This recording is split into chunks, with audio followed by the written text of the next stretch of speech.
আপনারা দুটো প্রধান দল ভারত ইস্যুতে মোটামুটিভাবে বাকযুদ্ধে লিপ্ত আছেন।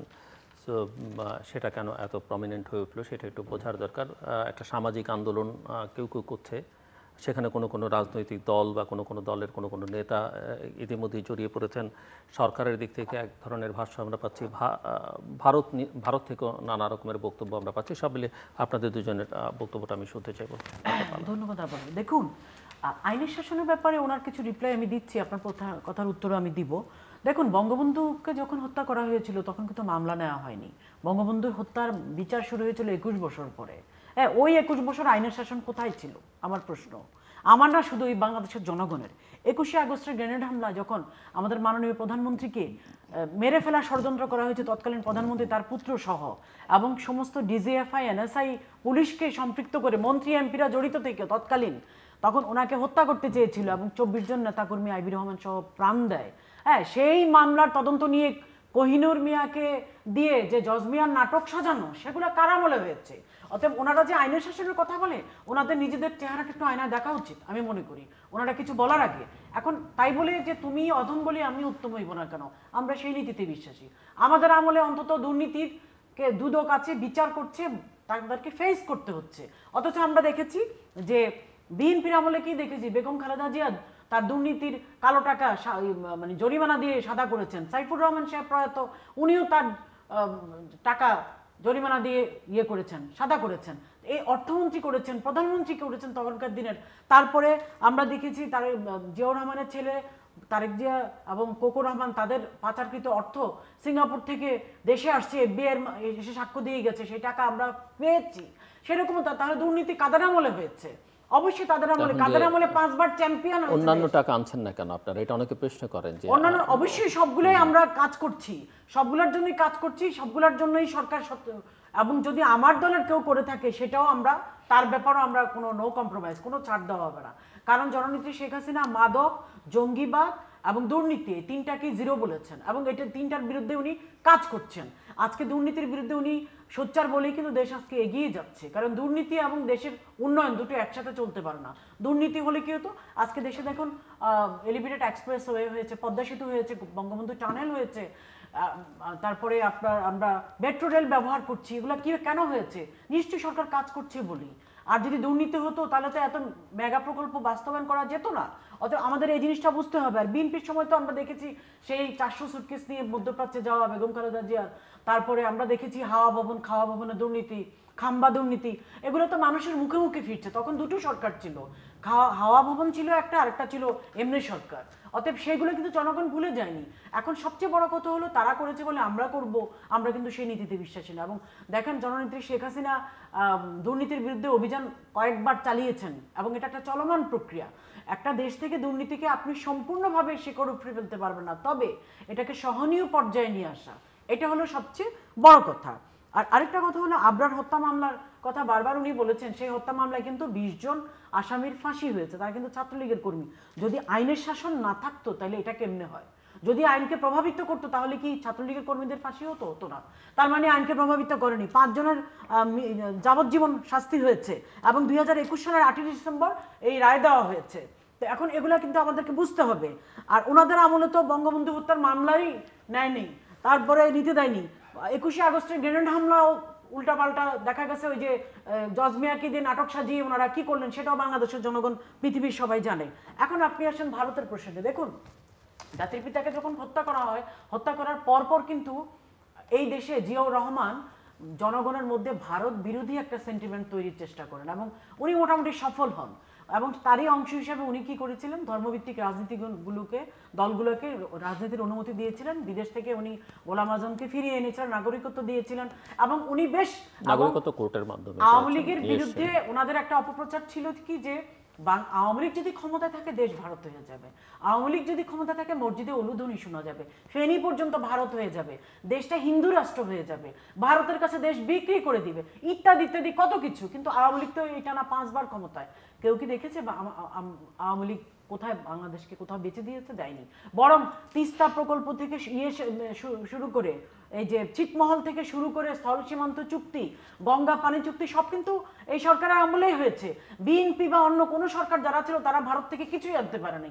উল্টা 1991 সালে বেগম খালেদা জিয়া ভারত গিয়েছিলেন, তখন আসার পর সাংবাদিকরা ওনাকে জিজ্ঞেস করেছিলেন আপনি কি গঙ্গা পানির কথা কিছু আলাপ করেছেন ওখানে? বলেছে না আল্লাহ আমি তো ভুলেই গিয়েছিলাম।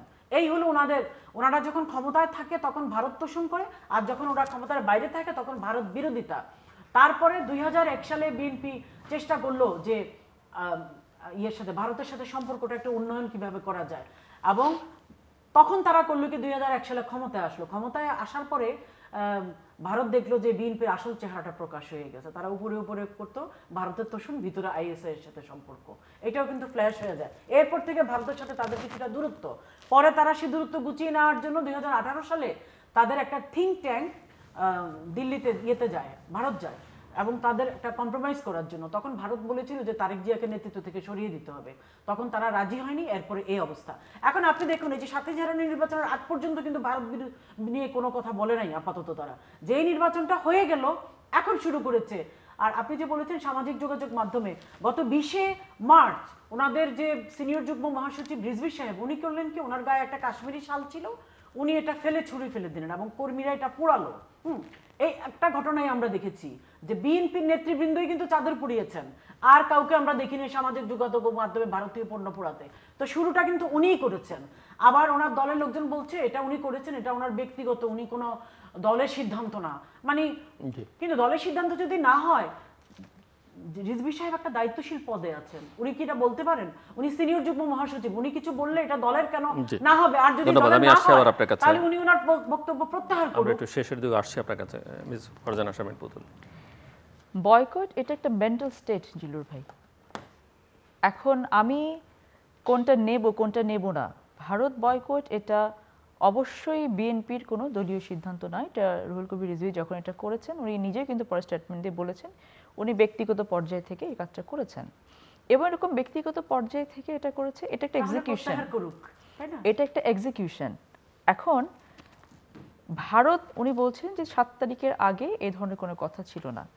7 তারিখের পরে থেকে ওনার দলের প্রত্যেকটা শীর্ষস্থানীয় নেতৃবৃন্দ যেভাবে বলেছেন যে 7 তারিখের নির্বাচনের মূল হোতা ছিল হচ্ছে, যেটাকে আর কি বোঝা যায় যে মূল হোতা ছিল ভারত, এবং বাংলাদেশে গণতন্ত্র হত্যা করতে যদি একটি কান্ট্রি এভাবে হেল্প করে থাকে, 7 থেকে নির্বাচনটাকে একমাত্র আওয়ামী লীগ ছাড়া, আওয়ামী লীগের A team B team C team ছাড়া আর কেউ কিন্তু এটাকে কোনো গ্রহণযোগ্য পার্টিসিপেটরি ক্রেডিবল নির্বাচন বলছে না, দেশেও বলছে না, বাইরেও বলছে না। যারা এই নির্বাচনগুলো পর্যবেক্ষণ করেছেন, কয়েকদিন আগেও আমরা কয়েকটা রিপোর্ট দেখেছি এই বিষয়গুলো নিয়ে, তারা পর্যবেক্ষণ দিয়েছেন, যারা IRR যারা এসেছিলেন, ইউ থেকে যারা এসেছিলেন, দেশে তো এগুলো হচ্ছেই। তো ওনারা যেভাবে বলেছেন যে হ্যাঁ ভারত ছিল বলে আমরা আজকে এখানে, ওনাদের তথ্যমন্ত্রী, পররাষ্ট্রমন্ত্রী, বর্তমান পররাষ্ট্রমন্ত্রী, উনি শপথ নিয়ে চলে গেছেন ভারতীয়দেরকে ধন্যবাদ জ্ঞাপন করতে। বাংলাদেশের জনগণের এই যে মেন্টাল স্টেট, তারা যে বয়কট যেটা বলছে, এটা হয়তো তারা কখনো কাপড় কিনছে না জন্য এটা এক্সিকিউশন দেখাচ্ছে, কিন্তু ভারতের এটা চিন্তা করা উচিত এবং ওনাদেরও এটা চিন্তা করা উচিত যে মানুষ কিন্তু তাদের মানসিকতাটা প্রকাশ করে দিয়েছে যে কি, যারা আমাদের গণতন্ত্রকে হত্যা করলো আমরা তাদের সাথে নেই। এটা হচ্ছে মেসেজটা। তো এই মেসেজটাকে চাদর পুড়িয়ে প্রকাশ করছে আর কে কাপড় না কিনে প্রকাশ করছে, সেটার কিন্তু দরকার নেই।